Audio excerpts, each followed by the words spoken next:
الدرس الثانی با سوال نمبر 2، اللہ تعالیٰ نے غزوہ بدر میں مسلمانوں کی کامیابی کے لیے کس کس خصوصی انعام و احسان کا ذکر فرمایا ہے؟ جواب: بدر میں اللہ تعالیٰ نے مسلمانوں پر بے شمار احسانات فرمائے، جن میں سے چند یہ ہیں۔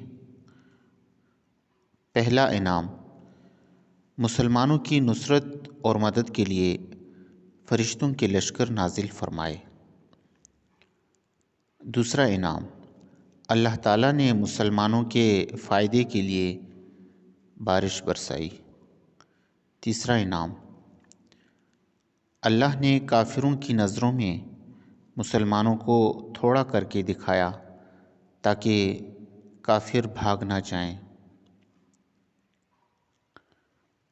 چوتھا انعام، مسلمانوں کی نظروں میں بھی کافروں کو تھوڑا کر کے دکھایا تاکہ مسلمان ہمت نہ ہار جائیں اور ڈٹ کر کافروں کا مقابلہ کریں۔